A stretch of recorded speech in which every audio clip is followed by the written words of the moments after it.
recorder. And I will share a slide.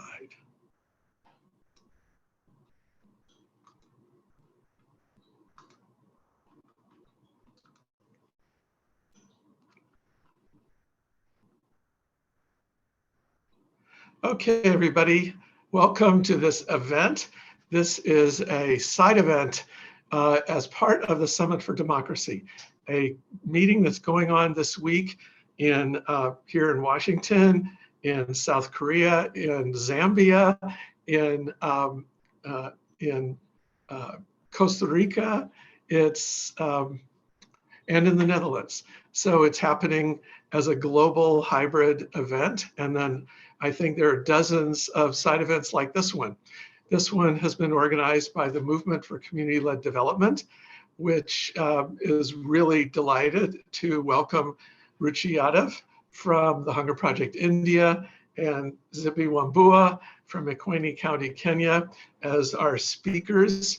You will see very soon why these two amazing individuals are joining us today. I'll give you a brief introduction. This movement for community-led development was launched during the Sustainable Development Summit, because from our perspective, the previous UN goals, the Millennium Development Goals, had really ignored communities. And we assert that communities are absolutely vital for development. As the title says, and as a famous politician once said, all politics is local. And by that we mean most of the things that people really care about get decided at the local level, whether it's water or health or public safety or sanitation. If those issues can't be handled locally, they may not get handled at all. And so this is part of democracy that is too often ignored. I don't think it's being given enough attention during the whole summit process. And so here we are, and we can stand up for local democracy. The movement has more than 1,500 community-based organizations in it across 17 national associations. And we have 5 goals. If I can make them pop up here. Voice and agency for women, youth, people with disabilities, and marginalized groups. Having voice for everybody is critical to effective local democracy. The second is that local democracy needs resources. And in too many countries, all the resources stay in the capital city and aren't fairly distributed to the communities.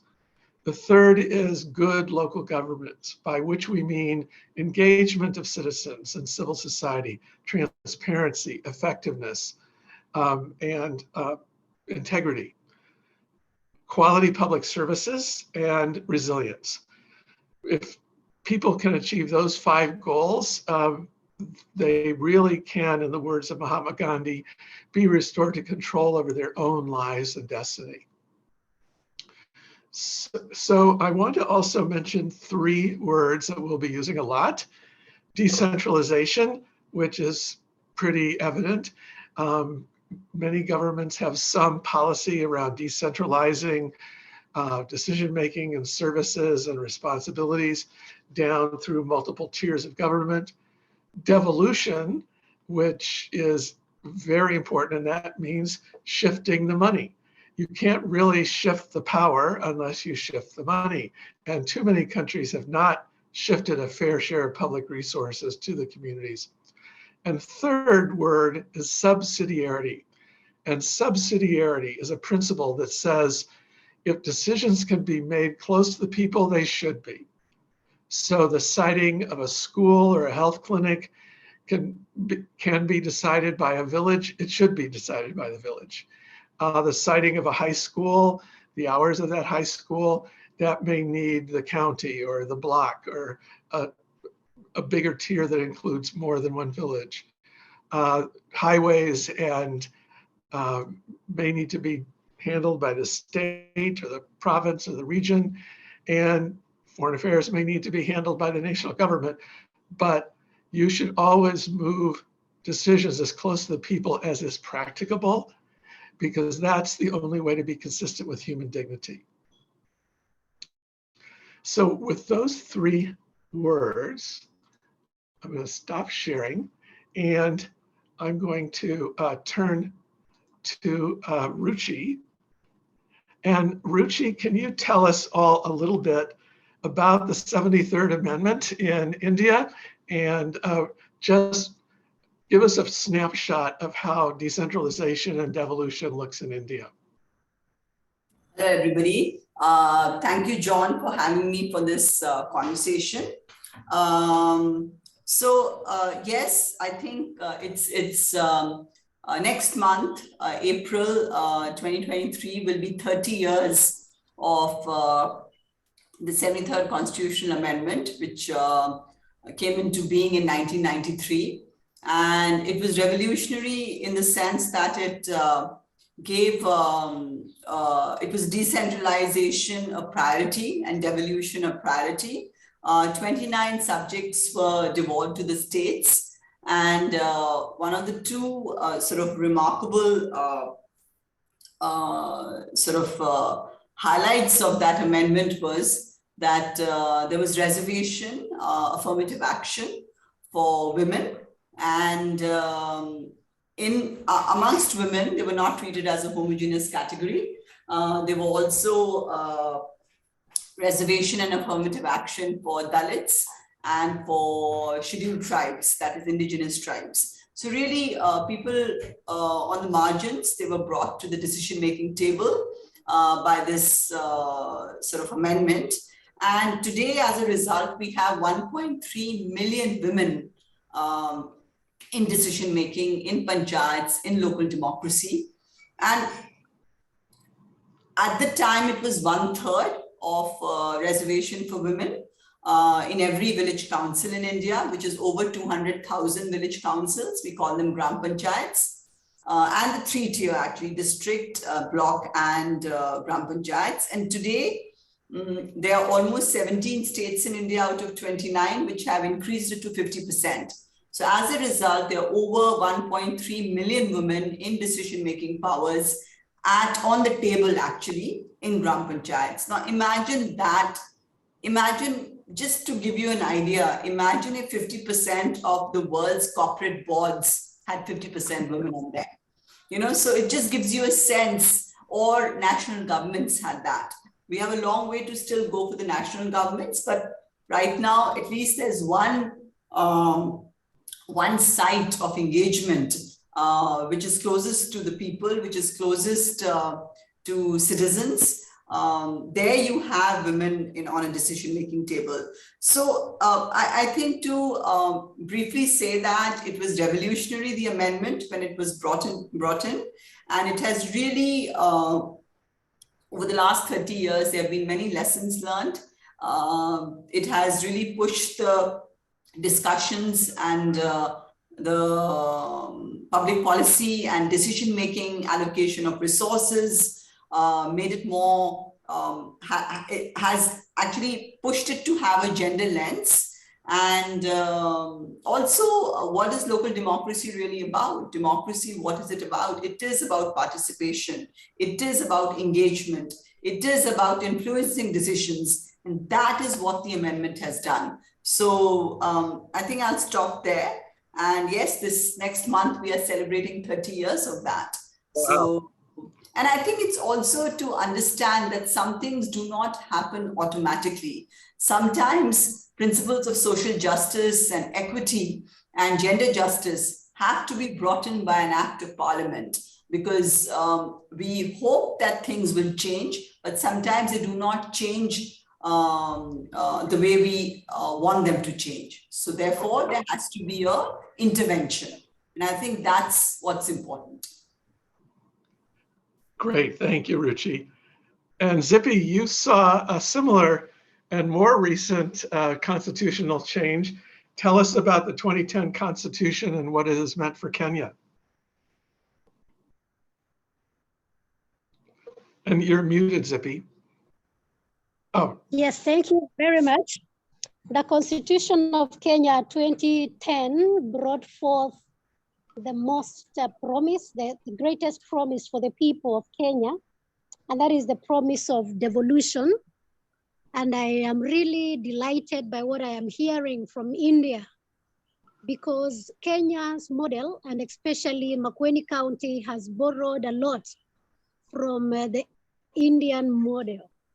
But generally, the provisions of the Constitution of Kenya that has provided a whole lot of the devolution factor that established 47 counties in Kenya and established the Senate, which is the house, the legal house for the fighting of devolution, policies and laws on devolution, as well as the county assembly. All the 47 counties have a county assembly responsible for making laws that speak to devolution. And therefore, the promulgation of the Constitution of Kenya in 2013 then gave the birth, the genesis of the institutionalization of county governments. Right now, 10 years later, we are anchored on those constitutional requirements.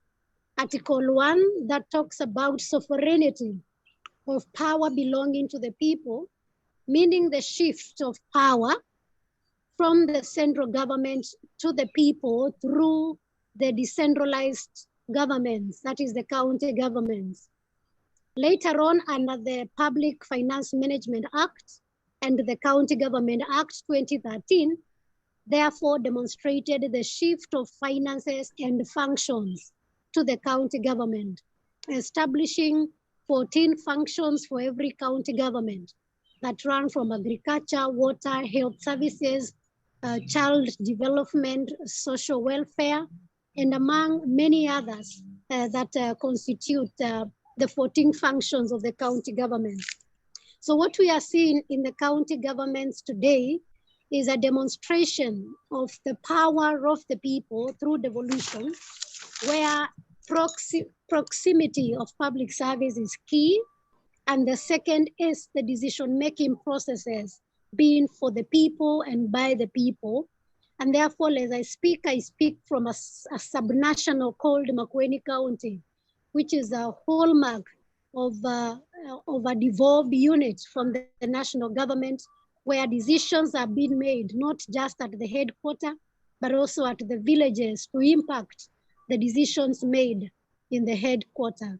Therefore, this has been made fruitful through the implementation of the law of devolution. Thank you. Thank you, Zippy. Ruchi, both India and Kenya have real mandates for direct citizen engagement in local priorities, budgeting, et cetera. Tell us a little bit about the mechanisms in India for direct citizen engagement. So there is this, in the 73rd Constitutional Amendment itself, there was a provisioning of the Gram Sabha, or what's called the village council meeting. And I'm talking, it's a 3-tier system. So I'm talking at the lowest level, which is the, so one is couple of things here. So political decentralization has been a great success in India. And so it means regularization of elections, timely elections in panchayat elections. So they've gone without any major event, you know, and for 30 years to have that is quite a feat. Now, for fiscal and administrative decentralization, I think there is more work to be done. Some states have done better than the others. But in terms of citizen engagement, one of the new sort of provisions has been there's a lot of transparency now in because a lot of budgeting and planning processes have gone online. There's transparency in terms of where money is being allocated for what. It's not something which has come from the center, but people make Gram Sabhas, people in Gram Sabhas make Gram Panchayat development plans. They contribute to their development and those are uploaded online. So Gram Sabha is a unit where citizen engagement takes place in a transparent manner, in an open manner, with officials of the panchayat present out there, and they submit, or they demand and they submit and they petition their priorities, and that goes into the plans so that budgets are allocated according to what the priorities of the people are. So I think the process it's got very good intentions, and the outcomes have been quite positive. And what happens in these Gram Sabhas is that, as I said, all states do not have them in a timely basis, but the states that do have them on a timely, regular basis, it has really increased citizen confidence. And they see that, that a system, an institution of local democracy is not only related to voting when general elections come. Citizen engagement and active citizenship does not mean only casting a vote. It means engaging with an institution. It means engaging with the process of democracy, with the institution of democracy. And I think, and voicing or raising questions, seeking accountability. So it's about both rights and accountability and responsibility. So it's a mix of all this. Citizens need to have all these pillars on which they need to stand, and they are standing. And the same is with elected representatives in local democracy. It's about duties, it's about rights, it's about transparency, it's about accountability, and it's about responsibility. Because you cannot have rights without accountability. You cannot have, there has to be a check and balance within the system itself and within your own self.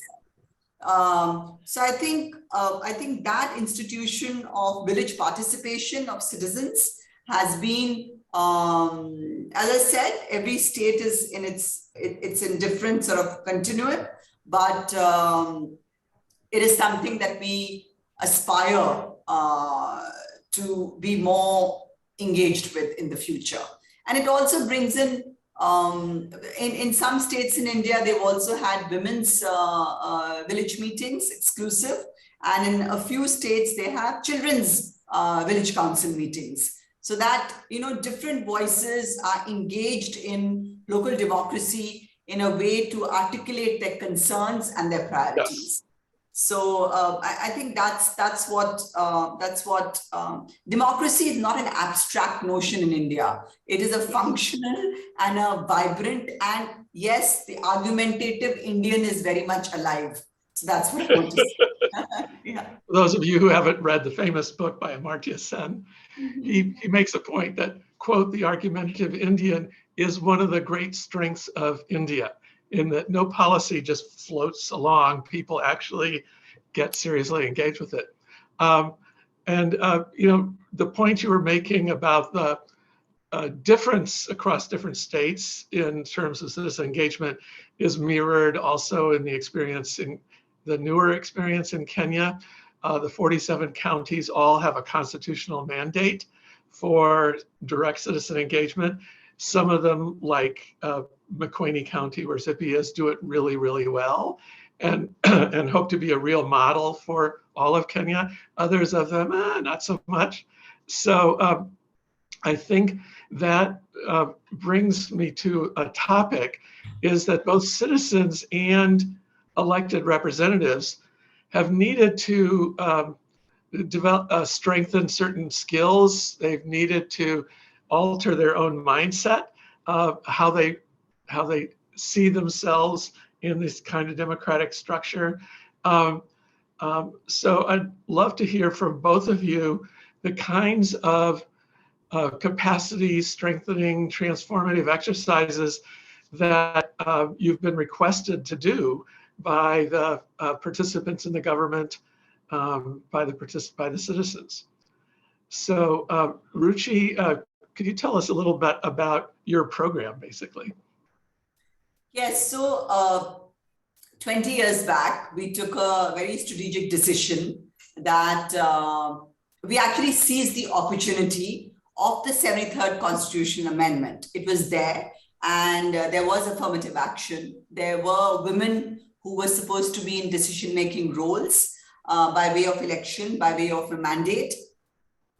But most of these women had not really stepped into public life earlier. And even in their household, in the private sphere, they were not really decision makers as such. They did have agency and voice, but it was not, it was exercised in another way.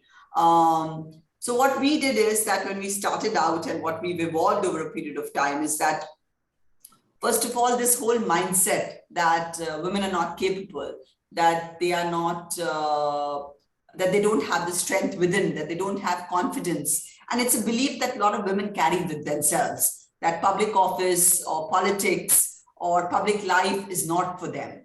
So that they're more comfortable in the household space. That's also it's also something that has been passed over for, it's a socialization also, that your roles, gender roles are defined to a certain sphere. So right in the beginning, I think a lot of our training and a lot of our capacity building is about instilling confidence in the women. It's instilling a mindset shift about that they can do this, that they're capable leaders. And we've always believed at the Hunger Project that women have been capable all their life. It's just something that need to be coached and mentored and guided. So that's the first belief that we begin with. And I think that really instills a lot of confidence in the women, that we trust them with their capabilities and what the possibilities are. The second basically is a lot of the technical skills, what people in public office require. And even if we take our members of parliament, or if we take our members of legislative assemblies, if they are first-time elected representatives, they need to know the system. They need to know about budgets. They need to know about programs. They need to know about planning. I always say it's what we do is a basic MBA for public office holders.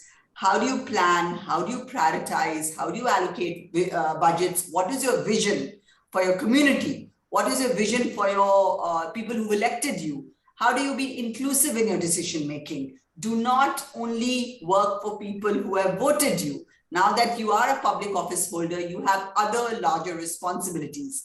So it's really, this comes from a sense of breaking down needs of elected women representatives, what their learning gaps are, what their knowledge gaps are, what their technical gaps are about the administrative process, and sort of filling that gap. And the first part is about what we actually have, there are two kind of three pillars that we make it stand on. One is really social citizenship, which is about your role in society, what you're capable of as a woman, how do you see the world with a gender perspective, how do you work on principles of equity and social justice and gender justice. Second is really a principle of political citizenship. What is your source of power? Your source of power is not your kinship, it's not your clan, it's not your caste, it's actually the Constitution of India. So that's what we drive the women, because there are different power relationships in a village and in a community that can tell you otherwise, that you don't have the mandate to do this. And the third is really about skills about visioning, management, budgeting, and prioritizing. So those are the three main pillars that we have worked with, and individual leadership as well as collective leadership, because a lot of women, they learn from each other. You know, we can come and mentor them, and coach them on different aspects. But really the best learning is peer learning. When they build solidarity networks, they build they also negotiate as a collective from different government officials. So and they learn from each other. They learn and they also unlearn from each other. They know how to overcome challenges based on each other's experiences. So it brings a lot of richness into the conversation about different experiences. So I think, and diversity of voice and thought, because women are not a homogeneous group. and nor are elected representatives a homogeneous group. Some Gram Panchayats may be having a water problem. Some may be having a health issue. Some may be having a infrastructure and safety issue. But when you bring into the room, all those problems are everybody's problems. So that's how we have that's in a gist our strategy. Yeah. It's about building capacity, building confidence, and really doing a mini management course with the elected representatives. Right. Yeah. Excellent. So Zippy, you're doing the same thing. You've been a real champion for launching the School for Community-Led Development, which we just launched in McQueeney County last week, or a little over a week ago. So tell us about the school and what are your hopes for it? Thank you very much. The purpose of the school is to provide capacity strengthening to both the public service in the county and public service in the other 46 counties of Kenya, as well as strengthening capacities for communities. As alluded in the Indian model of the Panchayats in McQueeney, we have the development committees at the various tiers or levels of community geographical locations. And therefore we envision that the school will enhance capacity strengthening in the areas of community-led development. Broadly said, community-led development here it will continue to give communities the powers, the empowerment for visioning, creating local goals, capturing their local resources and being able to determine what are the key objectives for their next 3 to 5 years, and being able to see how do they work with the government and non-governmental organization here to be able to meet their needs right in the villages.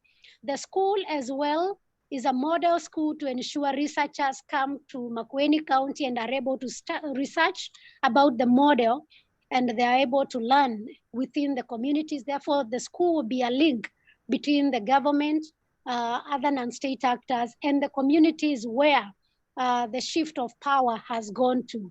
It is also a documentation center where we want to be able to document the genesis of the school, the capacity strengthening now, and envisioning for the future. Thank you. Thanks, Zippy. And so Ruchi, back to you. One of the things that's really inspired me about your work there is that you have documented in very dramatic ways. And if anybody on this call has not visited thpindia.org and seen some of the videos of these women leaders and their successes, please do so. But can you just tell us one story of what has happened when a woman has really found her power, when she's really stepped forward into the role that her citizens have put her in and made something dramatic happen? There are hundreds of stories, but I think to your point, I'll start from there, that why is it important to document? Because these are stories which are typically not picked up by journalists. They're not picked up in the national media. And these achievements are not celebrated. Local democracy is rarely celebrated. It's only national sort of achievements that are celebrated by state governments and nation states. So I think it's important to document. If they are not celebrating it, let us celebrate it. I think that's important. And let us document it. And the internet has made information, democratized information and access to it. So that's important. So I'll talk about two situations. One is during the COVID period, where we had an elected representative in Orissa. Now, COVID was a time when national governments could only do so much, because it was the villages, it was the periphery, it was the I mean, periphery if you're sitting in Delhi, but otherwise, if you're sitting in the village, that is your epicenter, you know? And how do you ensure that information, how do you ensure that migrants who were returning to their villages were safe? How do you ensure that during COVID, there was a huge crisis in healthcare as well as the humanitarian crisis? And how do you ensure that all these moving variables are taken care of?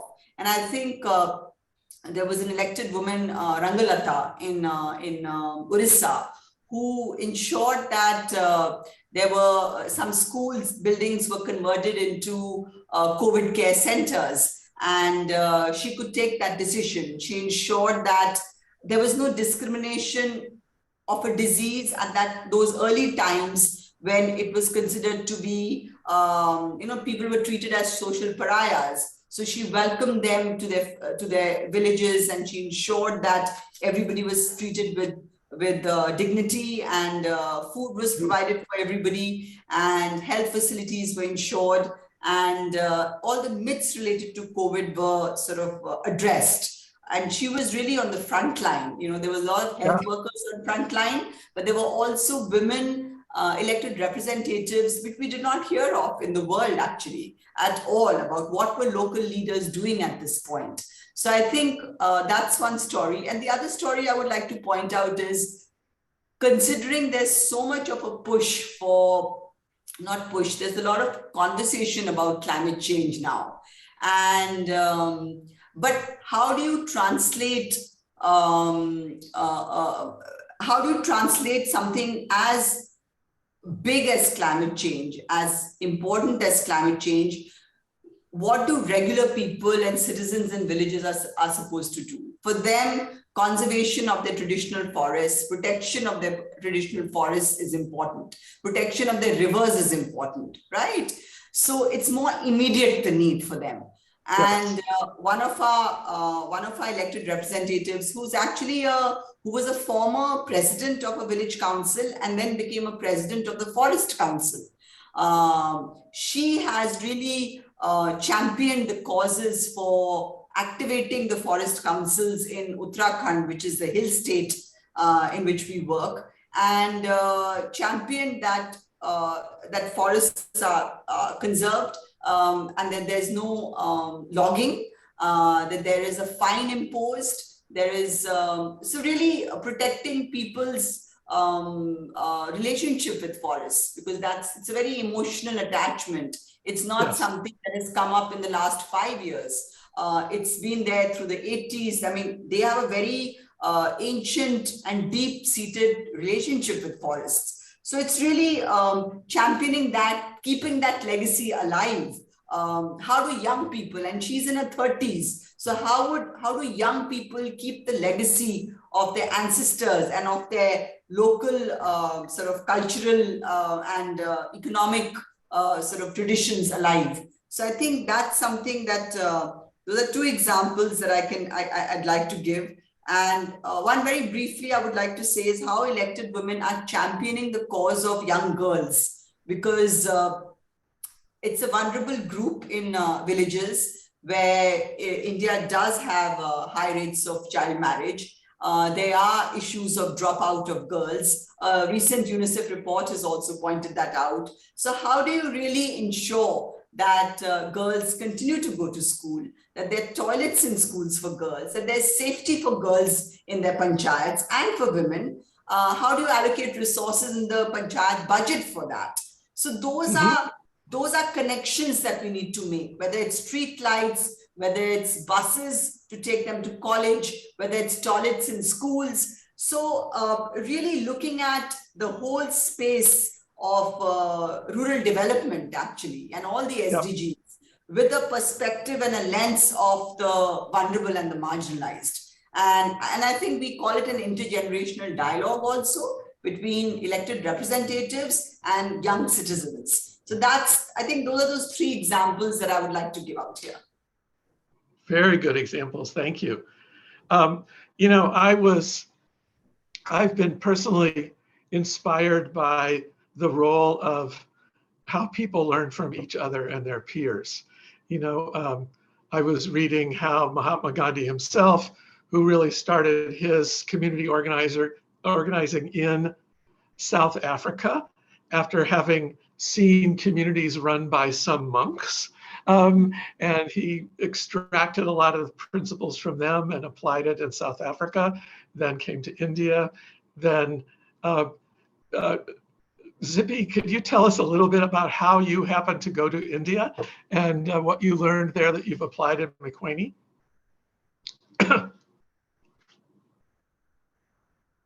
You're muted, if you could unmute.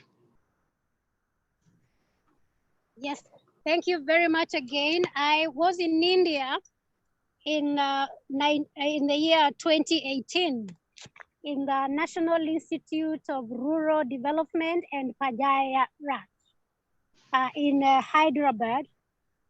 And I was studying a course called Participatory Planning in Sustainable Development. And I was able to visit various panchayats to see how they do their panchayat plans, the action plans, how the fundraising, the role of the panchayat development officer, and even the entire organizing and the role of women, as my colleague has clearly stated. So after returning to Kenya, we were able to develop a concept to see how does devolution in Makueni County in particular assist us in moving forward from the Indian experience. And therefore, from the Indian experience, I will say that the Panchayat model or the Panchayat Raj system is one of the key best practices that we studied. And that is what caused Makueni County to begin what we call the Village Development Committee model, which is the other side of Panchayat Raj, the way we were able to see it and contextualize it in Makueni County. We were able to see how the Panchayat, there is the reserve for women, and how did that apply to the one-third gender rule that is required by our constitution.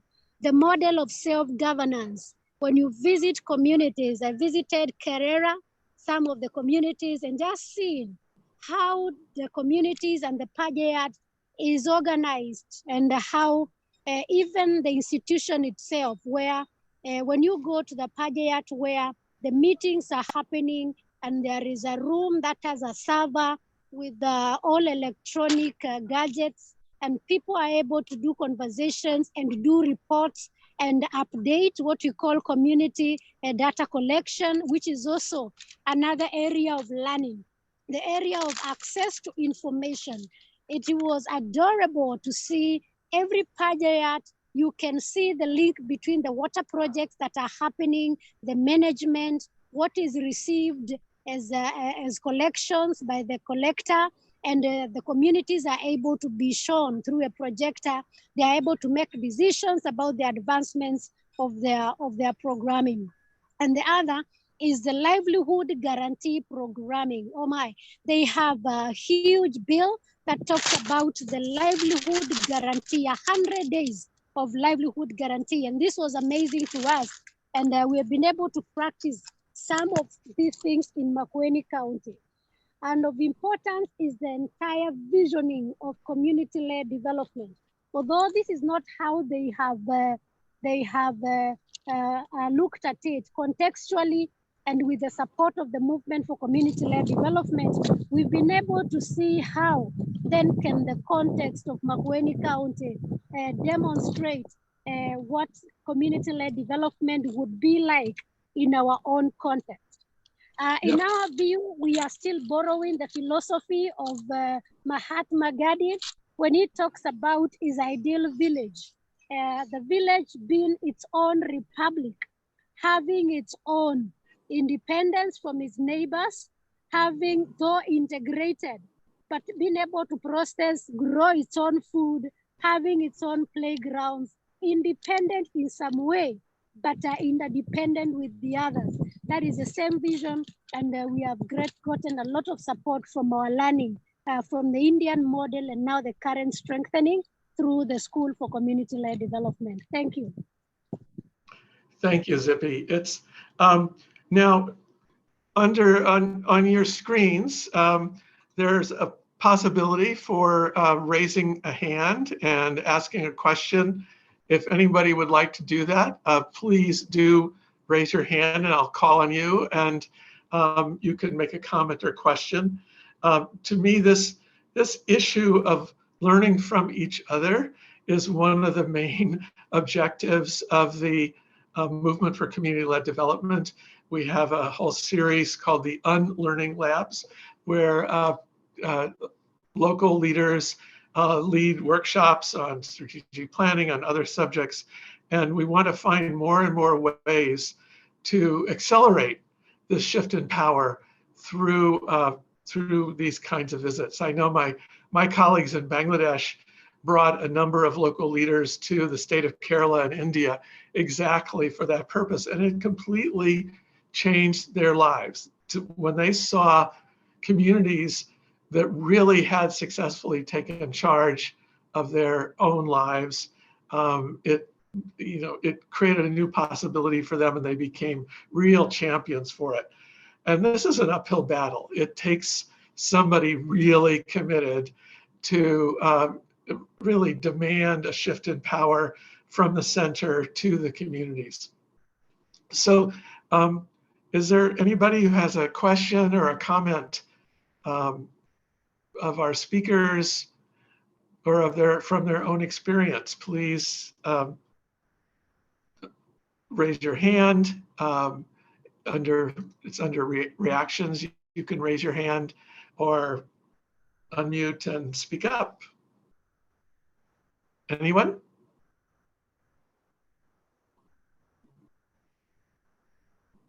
Don't be shy. We're not going to transform the world through shyness. Yes, Jacinta. Just here to say thank you. Imagine, I'm so grateful. I am learning so much. Yeah, and I know we take saying thank you for granted. So yeah, good job, guys. It's working. So thank you. And I'm here for the second half as well. If I have any questions or comments to advance the discussion as we go along, then I'll be sure to do that. Great, Jacinta. And thanks for being first. Steve. Yes, John, and thank you, Rishi and Zippy, for this wonderful session. It's been really, really insightful to see the power of the Pujayat model in terms of strengthening community-led development. And I think from our perspective as FCLD Kenya, I think it will be really interesting to see how we will continue working with Makueni County to reach out to the other 46 counties to ensure that this kind of model is entrenched into the entire country for real people-centered, people-driven development. So yeah, thanks very much. Thank you, Steve. Jonathan. I want to thank Ruchi and Zippy, my director Zippy, for a very good presentation. I was really happy to hear, the lessons that as a country and as a county we have learned from India. And just one thing that I want to highlight. I got interested in movement for community-led monitoring when I was coming up with a training package for community-led monitoring for civil society organizations within the health sector. And I just want to say I found this quite resourceful. And I also want to thank you for visiting our county, that's Makueni County, where I'm the secretary of the Budget and Economic Forum. That was quite interesting and nice to see. So I'm just looking forward to the full running of the school and to see what more we can learn and what we can share with the other counties in Kenya. Thank you very much for the presentations. Oh, thank you, Jonathan. That's terrific. Ravi Shankar, over to you. You have to unmute.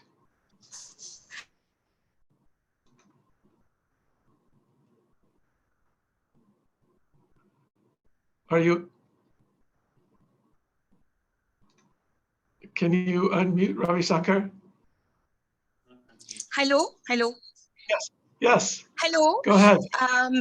I'm Jyoti from India. I joined through Mr. Ravi Shankar's ID, I think. That is. Aha, okay. Okay, okay. Okay, thank you very much, John, Ruchi, and Zippy, for your very concrete input session. In fact, I have a lot of questions to be raised to Ms. Ruchi, but due to time factor, I will restrict myself to one question. Yes, you are right when you say democracy is very vibrant in India. I totally agree with you. But my question, working with the rural poor in the southern part of India, there are a lot of questions related to this vibrant democracy. The basic question is whether our democracy is really substantive in nature. This is something which I would like to, debate on, if not today, perhaps at a later stage. And it is true that India, we have introduced the 73rd Amendment, but still 75 years we are still lingering on. In one of our Southern India groups, we always say that democracy in India, if you symbolize that to a chair with 4 legs, we still have one more leg to be fixed. So 75 years we are actually taking this chair with 3 legs, 1 parliament assembly, and of course 30 years now with panchayat. So the last leg is definitely the people. So in this context, my question is, how do you look at the class, caste, gender intersectionality in realizing the substantive nature of democracy? I have a big question there. And how do you handle in your area of work? Very good question and valid question. So our society is, as I said, neither are women homogeneous nor are communities homogeneous, right? And I stated that right from the beginning, that we tend to simplify things by saying women are one group and villages look like this only. But I think it requires continuous engagement, and you need to break down, we need to have these conversations with groups which are not used to hearing about them. Everybody in our work, we have always, it's a non-negotiable negotiable for us. You cannot discriminate. There's no different pots of water given. Everybody has to drink from the same jug of water.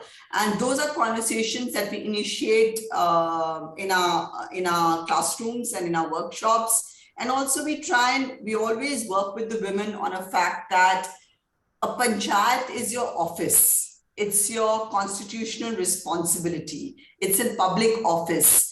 And you may have social sort of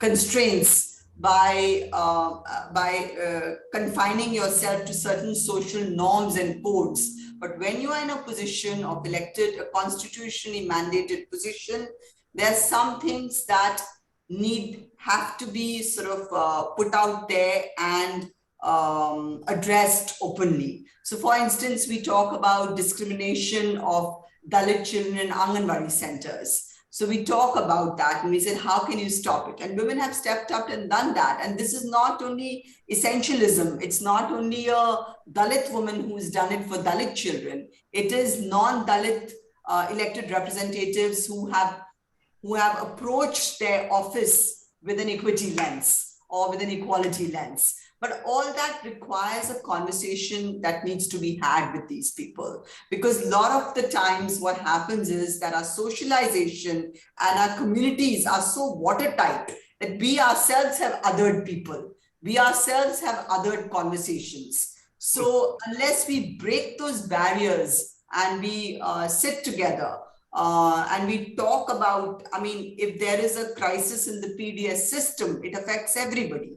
If there's a crisis in water, it affects everybody. If there's a school that is dysfunctional, it affects the entire community. It is not only Dalit children or non-Dalit children or tribal children. A dysfunctional school and a dysfunctional health center impacts the entire community. So in our work, what we've seen is that we talk about strategic and practical needs. And this is the famous Caroline Moser sort of analysis that you talk about the basic practical needs of communities first, which is related to housing, water, education, sanitation. And then you talk about the strategic gender needs, and which are conversations on gender-based violence, on discrimination, on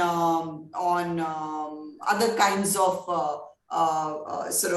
issues that actually break communities and bring. So we talk about social cohesion, but it is something that requires a constant engagement with communities. It cannot be a one-off conversation or a one-off training. And you have to look at every program, every conversation, every budget with that lens. So I think it's been 20 years. We've been doing this with the women that we work with, and we have seen a very good results on this. So that's what I would say. It's a work in progress. Democracy is a work in progress. Nobody, even in Sweden, where they have very there's a lot of gender equality, and I'll give you one example. Even in political parties in Sweden, they have a women's group. Why would they have a women's group in a political party in Sweden? It's because that conversation needs to be kept alive. The moment you look away, there is some slip that happens. Yes. So it's something, I mean, who would have imagined that, right? So that's something, I think it's a work in progress. People don't readily give up their privileges. People don't readily give up their power. Shift the power is not an easy conversation. It's a tough conversation, but it is a conversation that needs to be had again and again. So I think I would say that it is difficult, but it is not impossible. And people are open to such conversations. It's the way you approach and the way you talk, and there is resistance, there is pushback. I'm not denying that. Dalit women face a lot of pushback. There is discrimination, but we have to plow through all those conversations. So, and that's why the whole conversation about working on yourself also, that if you've been told all these years, if you've been hearing all these years that you're incapable, that you don't have the capacity, that you don't have the ability, that you don't have the education, that you don't have the class, obviously you start believing that you don't have it. And that's where we have to build the conversation up. So, so yes, I think it's, you're right. It's, it doesn't go away in a jiffy. I wish it could, but it's something that we all are here to do and committed to do. Yeah. Ruchi, thank you. Thank you. So we're almost at the end of our hour. Zippy, any last comments from you? What is your vision for the coming months in Kenya? Thank you very much. We have we are energized to continue operationalizing the School for Community-Led Development at 2 levels.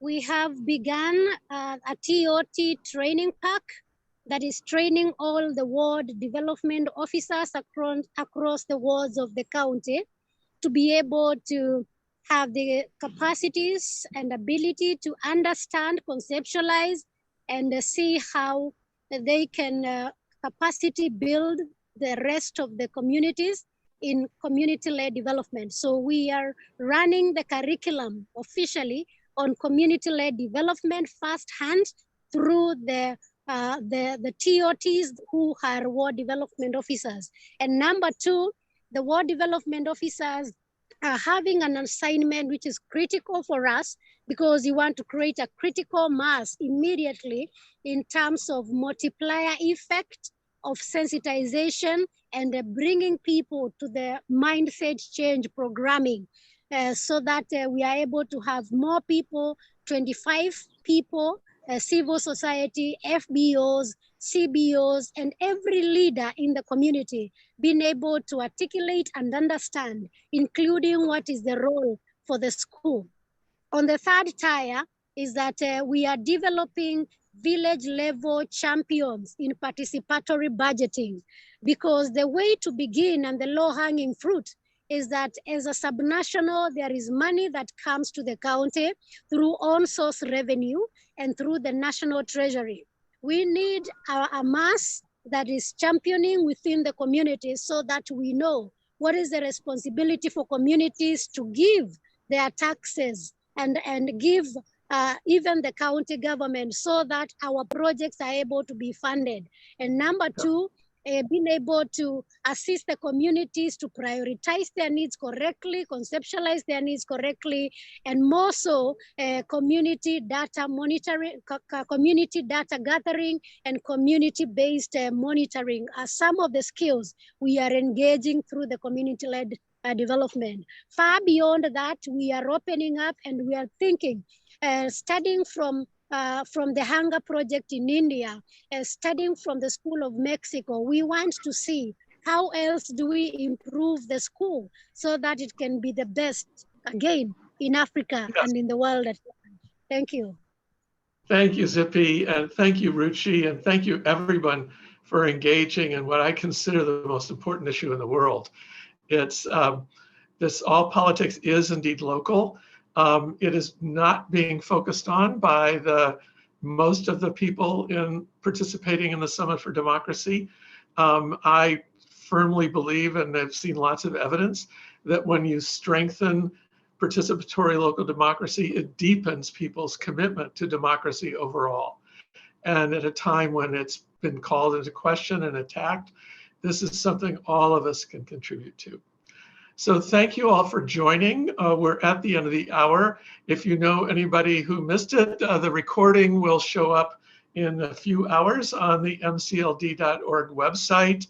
And thank you for joining and have a wonderful, fruitful rest of your day. Thank you all. Bye for now. Thank you too. Thank you, everybody. Bye-bye. Thank you.